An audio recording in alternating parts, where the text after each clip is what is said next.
9:35 now. Rescue crews in the North Atlantic are right up against a deadline now to locate a submersible that disappeared near the Titanic wreck site on Sunday. Officials still don't know where the submersible could be. Its last known location was about 435 miles south of the islands of Newfoundland. Naval experts are analyzing recent data involving underwater noises in that search area, but so far the origin of the sound is inconclusive. Naval operations expert and former officer Bryan Clark is with us. He's a senior fellow at the Hudson Institute. Bryan, it is good to have you here with us. Well, thanks for having me on. I appreciate it. This search and rescue is captivating the world. We've reached that 96-hour window where we believe they have enough oxygen for. What's happening today?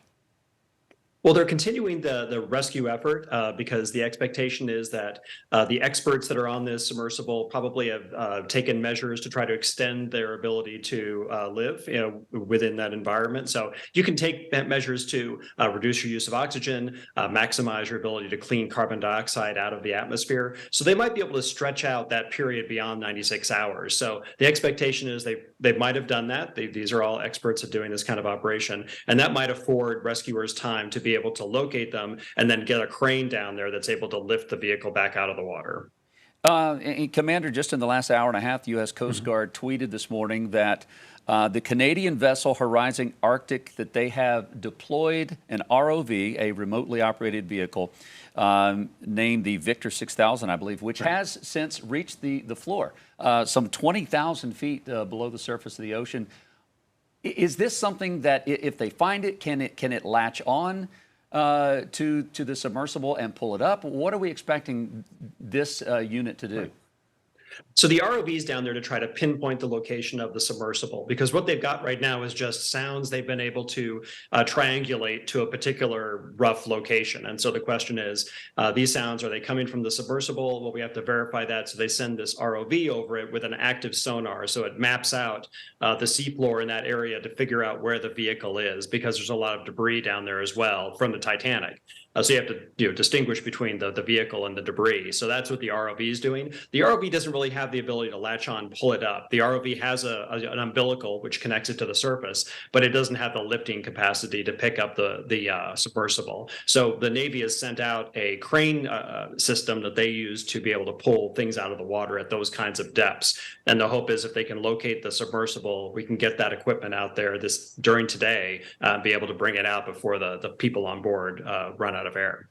And how complex is this mission? We're talking about a submersible a little bit bigger than a minivan in the depths of the ocean. Well, it's a relatively small needle in a big haystack, right? So the idea is they've used this passive sonar to detect the approximate location. And so the ROV they've sent down should be able to map out the seafloor in that region within a few hours, and hopefully identify whether the sound is coming from something that's the submersible or some other object. And then that makes it relatively easy to then send the crane down to pick it up. But this operation is normally the kind of thing the Navy takes a couple of weeks to do, as opposed to a day or two. And I think that's going to be the challenge, is putting all the pieces in place to do the crane operation in time. And can we just talk about the human aspect of this? I mean, everyone's been talking about this 96 hours and how that window may have been reached this morning. And I think everyone's hearts are just, no one knows what to do. You got 5 lives down there. You're hoping that there's enough oxygen. You're hoping all this is, that they're going to be met with some kind of rescue efforts before time runs out. You've got people that you might have to send down there. I mean, this is just something that everyone around the world is holding their breath for. Right.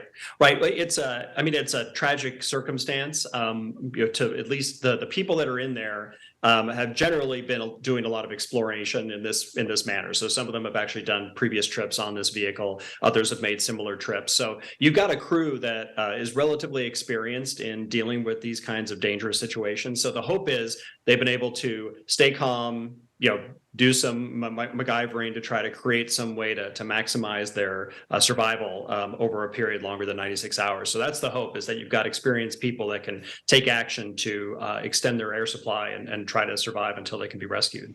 Does this really underscore the real dangers of sea exploration and really even space exploration as well?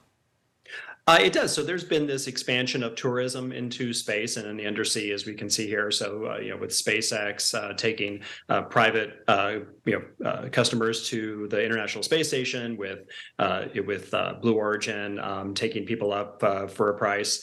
So you've got space exploration and now undersea becoming adventure tourist locations, which obviously incurs a lot of dangers. And I think this is going to probably put a damper on some of that adventure tourism for the time being until it can become better regulated, because one of the area, this is a gray area right now of regulation. The FAA doesn't cover the space tourism nearly as much, and then the International Maritime Organization doesn't really cover, and the Coast Guard doesn't cover the use of these submersibles. Commander, what is the worst case scenario for this this mission, and I guess also the best case scenario? Well, the worst case scenario is the vehicle either imploded or was entangled down there in some debris and is unable to be retrieved. And then they just have to eventually recover it in the same way we'd recover equipment that falls off of a ship. So it happened over a longer period of time. The best case situation is they've been able to extend their oxygen supply and reduce their carbon dioxide emission, and stretched out that survivability long enough to where we can locate them precisely and then get the crane equipment out there in position to pull them up, because that's a feasible operation. It's just a matter of time. They've got to be able to find them soon enough to get that equipment in place and get them up before they run out of air. An incredibly critical day in operations. Bryan Clark, a former officer and naval operations expert with the Hudson Institute, we appreciate your time and your expertise on something that's captivating everyone. We're all just hoping for the very best. Yes, as am I. Thank you very much for having me on. All right, we appreciate it. The time is now 9:42. We're going to take a quick break. We'll be right back.